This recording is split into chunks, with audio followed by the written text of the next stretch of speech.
Ito naman po muli tayo sa ating vlog na bihira lang tayo nakakapag-upload. Humingi ako sa inyo ng pasensya. Humingi ako sa inyo ng pangunawa sa mga aking subscriber at inshallah ay mapunan natin inshallah mga pagkukulang na yan inshallah sa abot ng ating makakaya sapagkat ay hindi po madali ang mag-upload ng ating content sapagkat ito po ngayon nandito tayo sa ating mobile broadcasting. So minsan pa ang kalamitan ng mga nanonood ay sawa na sa mga walang background, walang ini-insert na mga tawag nito yung mga narrator, narration diyan sa screen. So sa atin po, walang ganon sapagkat upang ang akin po ay mapangalagaan na walang fake message o deep fake na nagkakalat sa social media at sana maunawaan po natin na hindi po madali ang pagkakaroon ng content sa YouTube channel at ito po muli ako na matatagpuan sa YouTube channel na ang ating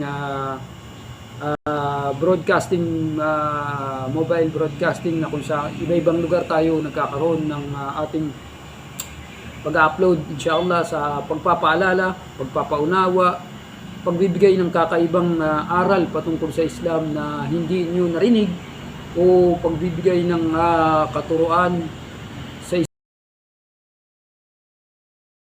Islam mga naranasan. So, humingi ako ng pangunawa na sana ay mapunan natin ang ating mga subscriber inshallah.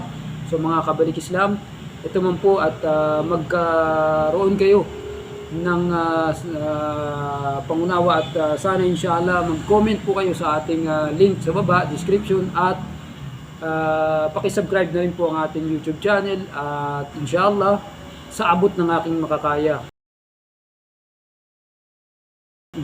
Hindi natutupad, kalimitan pag pangako'y kasunod nun ay hindi natutupad. So atin lang ay sa abot ng aking makakaya. So inshallah ay inshallah pupunan natin inshallah ang aking topiko o ang topic na ito ay tungkol po sa bakit po ang tao naliligaw.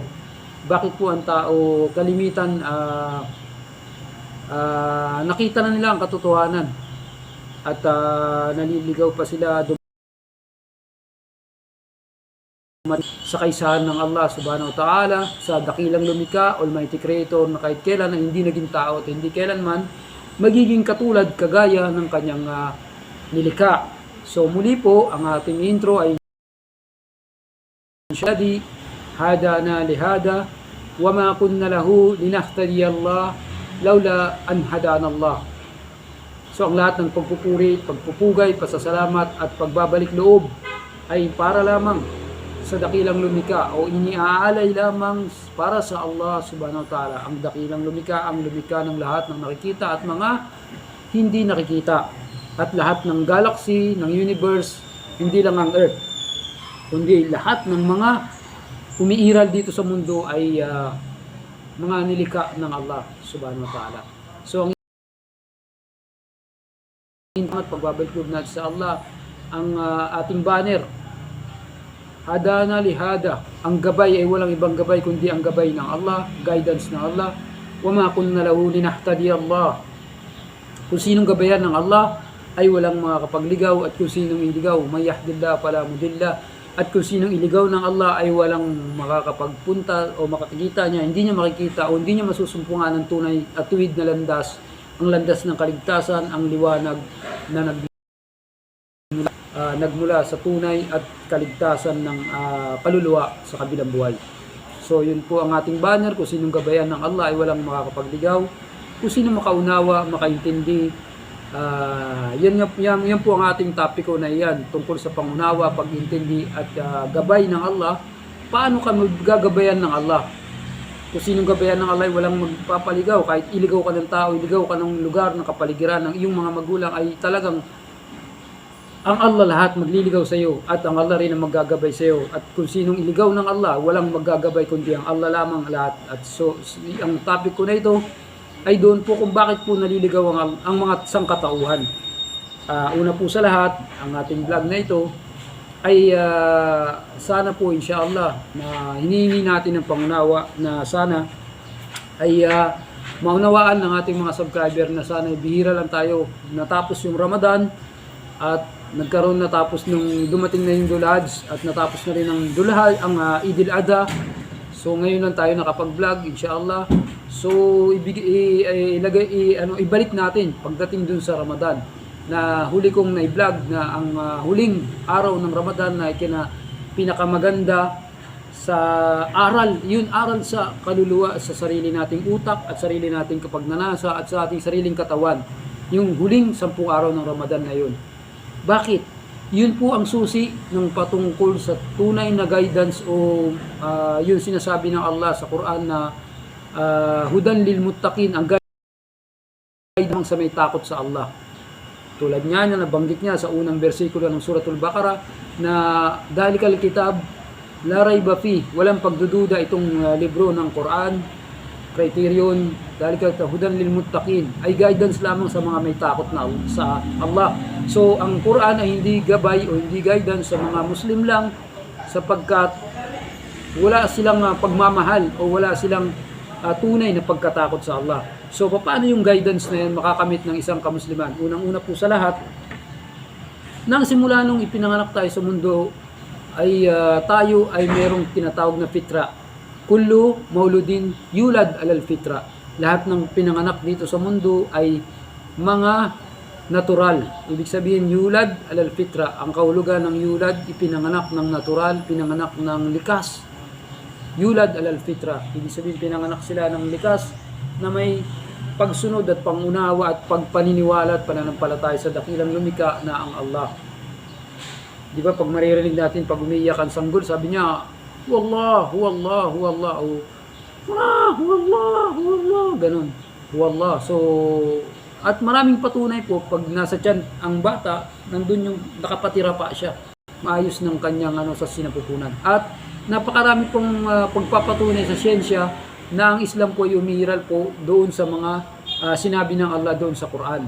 At muli po, ang topic ko ay ibalik natin doon na ang guidance ay para lang sa may takot ng Allah. At sinabi rin doon na ang pagkakaroon ng guidance ay sinabi diyan na ang pagpapwasting. Sabi niya doon, ya ayyuhalladhina amanu kutiba alaykumus siyam kama kutiba alal ladina min qablikum la'allakum tattaqun. Ang pag-aayuno ay isang paraan o isang kagamitan o isang hakbang o isang pintuan para sa tunay na pagkatakot, pintuan patungo sa tunay na pagkatakot. La'allakum tattaqun. Sabi niya doon at ang pag-aayuno ay bakit nga ba ang pag-aayuno ay papunta o pintuan patungo doon sa tunay na pagkatakot sa dakilang lumikha. Unang-una po dahil ang guidance po ay doon lamang ginagabayan ng Allah ay ang patunay na ang guidance niya kahit naniniwala ka sa Allah, kahit na pumasok ka pa sa Islam, kahit na sumamba ka pa sa Allah, kahit patuloy ka pa, napakaraming kamusliman sa buong mundo, na kahit Muslim sila ay iniligaw sila ng Allah. Nandoon yung mali, yung mga kanilang bagong pagtatayo ng pamamaraan ng pagsamba, pamamaraan ng nawawala dun sa tauhid, dun sa kaisahan ng paglikha, sa mga condition ng tauhid, nawawala, lumalabas na siya doon. So, ibig sabihin, niligaw siya ng Allah. Bakit nga ba tayo naliligaw? O bakit nga ba tayo tinatawag na napupunta sa pagkalabuan o pagkaligaw?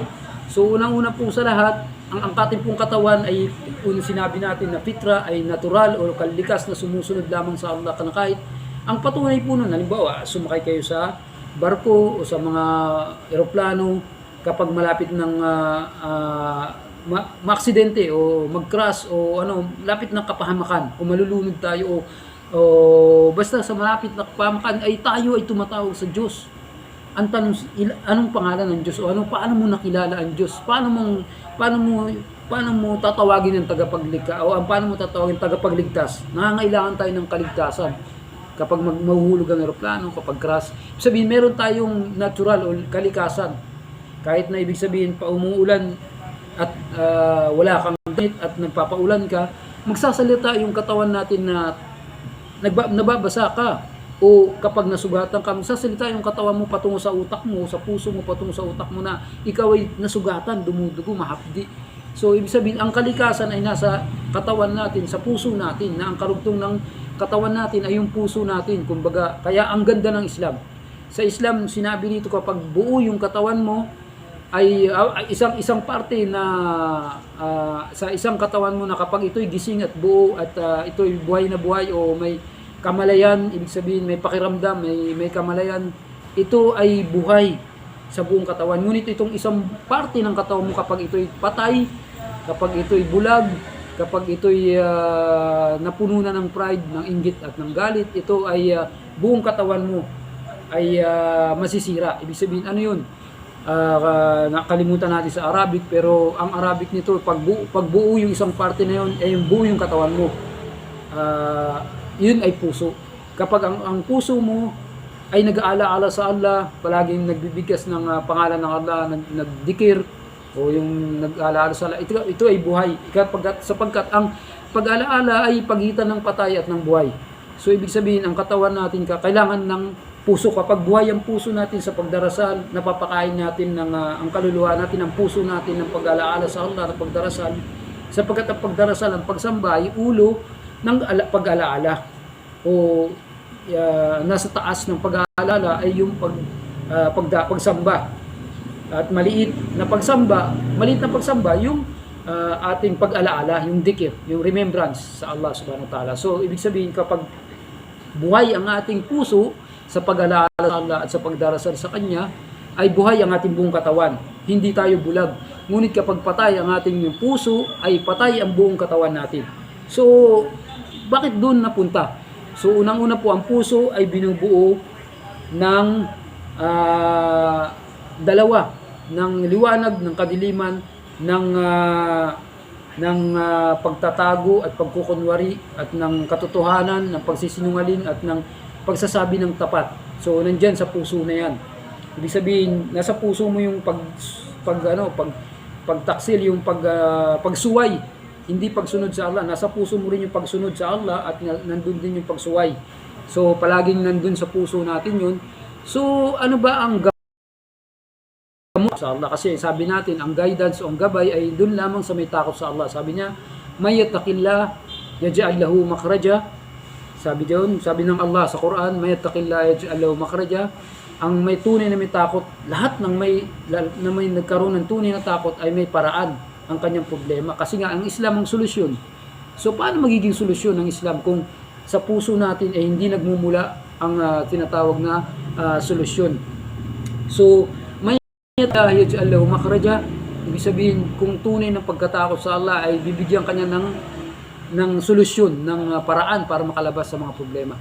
May yattaqillah yaj'al lahu makhraja wa yarzuqhu min haythu la yahtasib. At darating ang biyaya na hindi mo mabilang o hindi mo alam, na biglang dumarating. May yattaqillah yaj'al lahu makhraja wa yarzuqhu min haythu la yahtasib. Na hindi mo inaakala o hindi mo inaasam na biglang darating. Wa yarzuqhu man haythu la yahtasib. Wa may yatawakkal ala Allah. At kung sinong magbigay ng tiwala, sino magbigay ng pagkakaroon ng ibinigay niya yung trust, yung paniniwala at pananampalataya, at binigay niya yung tiwala sa Allah, وَمَنْ يَتَّقِ اللَّهَ يَجْعَلْ لَهُ مَخْرَجًا وَيَرْزُقْهُ مِنْ حَيْثُ لَا يَحْتَسِبُ وَمَنْ يَتَوَكَّلْ عَلَى اللَّهِ فَهُوَ حَسْبُهُ إِنَّ اللَّهَ بَالِغُ أَمْرِهِ إِنَّ اللَّهَ بَالِغُ أَمْرِهِ قَدْ جَعَلَ اللَّهُ لِكُلِّ شَيْءٍ قَدَرًا. So, ang tiwala na yun ay ibinibigay ng tao sa Allah subhanahu wa ta'ala.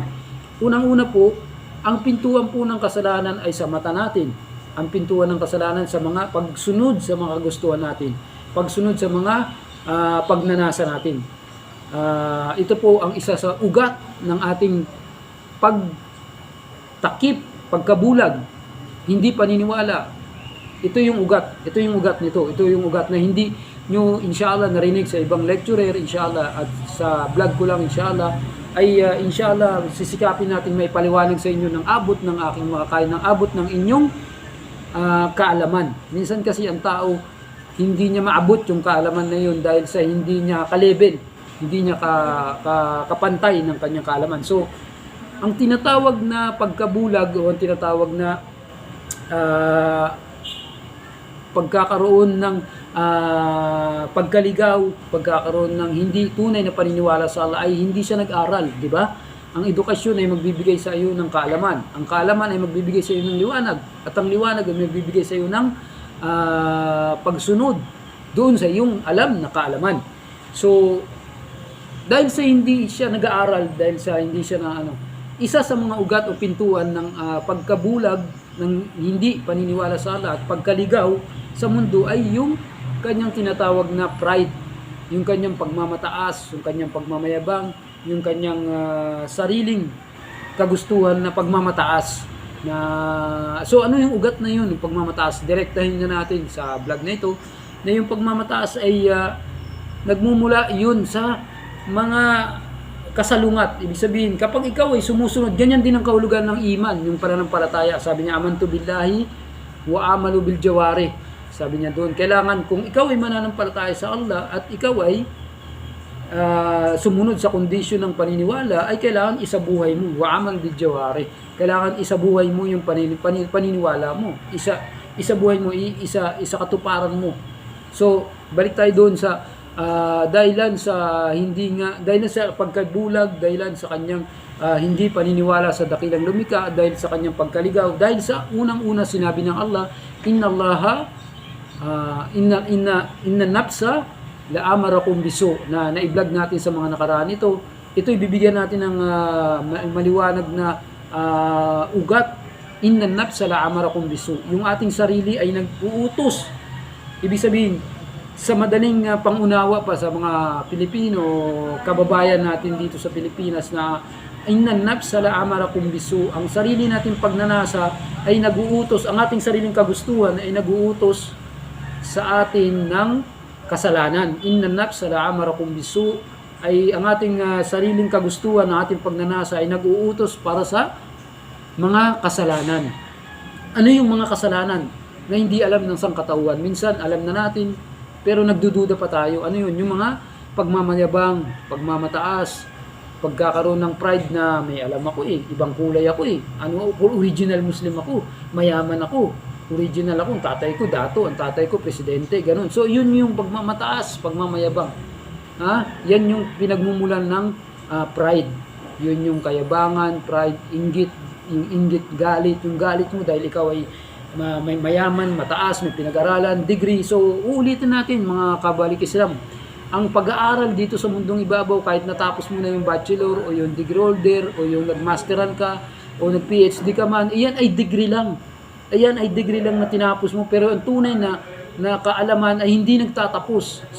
Sinabi ng Allah sa Quran, ipinag-utos niya, obligado ang kaalaman. Sabi niya, man talabal ilm faridatu ala kulli muslima wa muslimin ilal mahdi ilal lahad. Ang pag-aaral ay tuloy-tuloy yan.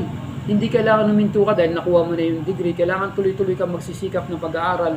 So ito'y kasama natin sa pag-iigib ng kaalaman, na ang pagkakaroon ng kabulag sa katotohanan, pagkakaroon ng pride sa ating sarili, na tayo nagmataas, siya itim lang siya, ako may kaalaman ako, nag-aral ako, siya walang kaalaman. So yun ay isang pintuan o isang paraan para magkaroon ka ng pagmamataas, na isipin natin diyan ang dahilan na kung bakit nagkaroon si demonyo, si iblis, si Satan, na hindi sumunod sa Allah. Dahil sa pagmamataas siya nilikha sa apoy na walang usok at pinapasudyod siya, inutusan siya ng Allah na magpatira pa kay Adam. Adam nilikha sa turab, dun sa lupa, ngunit hindi sumunod dahil sa pride. To make long story short, ang pagmamataas po ay ugat ng pagsuway sa Allah. At ng mga pagsuway na yan, ang mga ugat ng pagkakaroon ng pagmamataas, pagmamayabang, at pagkakaroon ng pride, at pagkakaroon ng kabulagan sa isipan, sa mata. Ibig sabihin, nakakakita ka, yun yung totoong kahulugan, na ikaw ay nakakakita, pero bulag ka naman. Dahil bulag ang puso mo, ano yung mga source, ano yung mga pintuan, ano yung mga dahilan kung bakit bulag tayo? Unang-una ay pagsunod sa pagnanasa. Yung tinatawag na maraming pagtulog, maraming pagkain, maraming pag-alkohol, pagsigarilyo, pagsunod sa kagustuhan natin na masarap na mga pagkain, pagsunod sa lahat ng kagustuhan natin inisip na sinabi niya ng Allah, na lahat ng kagustuhan ay nag-uutos sa iyo ng kasalanan. Inna nafsa la'amarakum bisu. Na yun sa madaling pagpapaliwanag na inshallah maintindihan ng level ng ating pangunawa, ng ating mga subscriber at ng mga dumadaan sa YouTube channel na ang pagnanasa ay pagkaligaw. Ang kagustuhan ay pagkaligaw. Kaya nga itong Ramadan ay isipin mo, ang kasalungat ng pagnanasa ay itong pag-aayuno. Sino may gusto magpagutom? Ang gusto ng katawan natin kumain ng kumain. Sabi pa ng mga poetry ng mga Arab noong unang panahon na wala pa yung Islam, panahon pa ng ignorance. Kasi alam natin, na-vlog natin yan ng araw bago halos nasakop ang buong mundo. Nagkaroon lang ng century ng kamangmangan, century ng mga bato, century ng pananakop ng mga bansa, century ng development na ang nag-develop ang unang naka-invento Islam pero nag-develop ang mga non-Muslim. So yun yung mga century na yun, pabago-bago yun yung mga pagsubok ng Allah sa sangkatauhan na para makita niya o para hanapin niya ang tunay na lunas o tunay na paraan para hindi ka magkaroon ng bulag. So ito yun, yung isa sa iniutos ng propeta, yung pag-aayuno. Kasi ang pag-aayuno ay iiwasan mo yung pagnanasa. Iwasan mo yung sobrang tulog. Sabi pa nga nasabi ko kanina, yung mga sa panahon ng kamangmangan ng Arab, sabi nila doon, katratul nom, katratul akil, laysa laha dawa. Hindi ito hadith, hindi ito Quran, kundi ito yung mga kasabihan ng Arabo na ang maraming tulog at maraming pagkain ay wala nang gamot. Walang gamot, laysa laha dawa. Sabi sa Arab, sa salitang Arabo. Ito ay ito yung ugat eh. Ito yung ugat ng ating pride, ng pagmamataas, pagmamayabang, at ito yung ugat ng ating paglihis o pagsalungat o pagsuway. Hindi natin pagsunod sa Allah, at ang pagsuway ay pagbaba ng iman. At ang pagsunod sa Allah ay pagtaas ng iman. Yan po yung nabanggit ko na ang iman ay bumababa, tumataas, sapagkat ito ay pag tumaas ay pag sumusunod ka sa Allah, pag ito ay bumaba, ito ay sumusuway ka sa Allah. So lahat ng pagsuway ay pagsunod sa sariling kagustuhan. Ano yung mga pagnanasa? Magandang damit, magandang salamin, magandang original na mga cosmetic na ginagamit natin sa katawan natin. Pagpapaganda, pagsunod sa kagustuhan, gusto natin maging gwapo, gusto natin magparitoke para mapansin tayo ng gusto natin. Lahat ng kagustuhan ng pagnanasa ay pintuan ng kasalanan. Lahat ng pagnanasa ay patungkol sa kamangmangan, at ang kapalit noon ay pagkaligaw. So yung pagnanasa na yan, yun ay tinatanggal sa buwan ng Ramadan, at tinatanggal sa mga araw na kung saan pag sumusunod ka sa Allah, the more na sumusunod ka sa Allah, the more na binibiyayaan ka ng Allah ng wala pang 1/4, wala pang 3/4, wala pa 1/8 siguro ng takot sa Allah. Hindi tayo makapantay dun sa takot ng mga propeta. Kasi isipin mo, ang Idil Adha, dumating na ito, yung Idil Adha, ang sinasabi na ang Idil Adha, yung inalay ni Ibrahim, Nabi Ibrahim, Propeta Abraham, yung anak niya si Ismail, para lang sa pagsunod sa Allah. Ano ibig sabihin nun? Anong pinakamalalim na kahulugan nun at mababaw na kahulugan nun? Yung pinakatalagang turo o yung aral doon. Ibig sabihin lang, ang pagsunod sa Allah ay numero 1. Kailangan number 1 ka, na taon-taon natin ginagawa yung Idil Adha, taon-taon din tayo nag-aalay ng kambing o na sakripisyo. Ano yung sakripisyo natin yan? Dapat ang sakripisyo natin yung pagsunod sa Allah. Yung pagsisikap natin ay paano natin susundin ang Allah. Paano maging numero 1 sa iyo ang Allah. Magandang bahay, numero sa yung PhD, yung tinapusan, o yung mundong ibabaw na hindi natin alam. Lahat tayo mawawala, hindi natin alam mamaya, bukas. Lahat tayo mamamatay. Lahat tayo iiwanan natin ang kayamanan natin. Wala tayong madadala sa ilalim ng hukay. So, ang aking ibig ko sabihin dito, ang pagsunod sa pagnanasa ay kasalungat ng pagsunod sa Allah, kasalungat ng pag-aayuno. So, the more na nag-aayuno ka, the more na lumalapit ka sa Allah, the more na iniiwasan mo yung kagustuhan mo. So, yun po kailangan limitahan natin yung mga pagkagusto natin. Yun yung mga tao na nakita na nila ang Islam, nakita nila ang pagsunod sa Allah, pero bakit bulag sila? Bakit may duda sila? Bakit hindi sila bakit sumusuway sila sa Allah? Dahil sinusunod pa rin nila ang pagnanasa ng katawan nila. Bakit kamangmangan po ngayon ang mga Muslim? Bakit ignorante po ang mga Muslim? Bakit sumusunod ang mga Muslim sa mga lifestyle ng mga non-Muslim? Bakit? Kasi hindi po nila sinusunod at yung iniutos ng Allah. Kasi dalawa lang po yan. Napakadali po ng Islam, napakaganda po ng Islam. Pagsunod at pagsuway. Ha? Pagsunod at pagsuway. Pag hindi ka sumusunod, diyan napapasok yung pintuan ng kasalanan. Pag sumusuway ka pag hindi pagsunod, ibig sabihin pagsuway. Pag sumusunod ka, ibig sabihin pagsunod mo sa Allah. Ibig sabihin pagsunod mo sa Allah ay pagtaas ng iman mo, pagsuway mo ay pagmamataas mo. Ibig sabihin pag sumuway ka sa kagustuhan ng Allah, yun ay pintuan ng pagbaba ng iman, yun din ang pintuan ng kasalanan, yun din ang pintuan ng kamangmangan. So lahat ng pagsunod sa pagnanasa, maraming tulog, maraming kain, masarap na buhay, lahat ng yan ay ugat ng pride, ugat ng pagmamataas, ugat ng pagmamayabang, ugat ng pride. So yun lang po ang napakasimple, napakadaling maintindihan, napakaganda ng Islam sapagkat yun lang, napakasimple. Kung susundin mo yung kagustuhan mo sa iyong katawan, sobrang tulog na kung saan pinagbabawal ng doktor, sabi ng doktor 8 oras lang o 9 na oras lang, dahil habang tumatagal dito sa mundo tayo, nagiging tumatanda tayo, ay hindi palaging 8 oras ang tulog natin. So ibabalansin natin yun. Habang mga social media nagpapaliwanag ng tunay na kalusugan ay kailangan meron kang 10,000 step, meron kang exercise, meron kang diet, meron kang pagpapaaraw, meron kang 8 oras na pahinga, tulog, at hindi ka po pwede. Yan ang ugat ng yung pagkasira ng kalusugan mo, yung hindi pagtutulog, pagpupuyat. Ibig sabihin, lahat ng pagnanasa ng kagustuhan ng katawan natin ay pagsuway o pagmamataas, hindi pagsunod sa Allah. So ang pagnanasa na yan po yung ugat kung bakit po napakarami mga Muslim na napapunta sa kasalanan, mga Muslim na Muslim lang sila sa pangalan, napakaraming Muslim na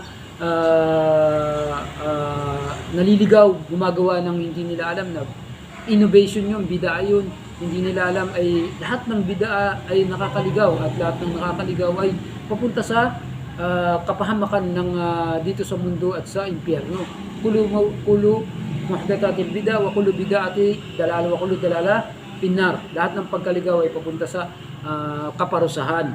So lahat po ng kamangmangan, lahat ng ignorante, lahat po ng pagsuway sa Allah at ibig sabihin pagsunod sa sarili natin, pagsuway sa Allah. Ibig sabihin kung gusto natin maraming tulog, ayaw na kahit nga may kaalaman na minsan hindi sila nakakapagsamba sa oras na talagang Fajr, na kung saan ang wakto ng subo ng Fajr ay isang malaking kagustuhan ng dakilang lumika, sapagkat ito yung pagpapalit ng angel of night sa angel of day, yung Fajr, yung tunay na oras ng subo na kailangan mong gumising doon at para sumunod ka sa Allah. Kung tunay kang naniniwala sa Allah, kailangan sundin mo ang Allah. At isa-isang tabi mo yung pagnanasa. Kasi yan ang pintuan ng pagnanasa, ang pintuan ng kasalanan, ang pintuan ng kamangmangan, ang pintuan ng innovation, bid'a, dalala, ng pride. Pagnanasa ay pintuan ng pagmamataas natin. Pagnanasa ay pintuan ng ating kayabangan, pintuan ng ating ang pride na yan ay pintuan ng pagnanasa at pintuan ng pagkaligaw natin, pintuan ng kasakitan, pintuan ng pride na yan. Ang pride, ang pagnanasa ng pagkagustuhan ng katawan natin ay pintuan ng sakit, pintuan ng pagkakaroon natin ng karamdaman. Yan ang pintuan ng pagnanasa. Sobrang kain, sobrang tulog, lahat ng pagnanasa natin ay pintuan ng kasakiman, pintuan ng kasalanan, pintuan ng pagkakaroon ng sakit ng ating katawan, panghihina ng ating katawan. Yan po ang panghihina, yan po ang ugat, yan po ang pagnanasa na yan, yan po yung pinakabuod ng ating konteksto doon sa ating vlog na ito, inshallah. At hanggang dito na lang po sa muli at sa content, kasi napakarami, mahirap mag-content dahil the more na nagpapaliwanag ka ng katotohanan, ikaw pa yung mali sa dahilan napakarami sa panahon ngayon ng kamangmangan.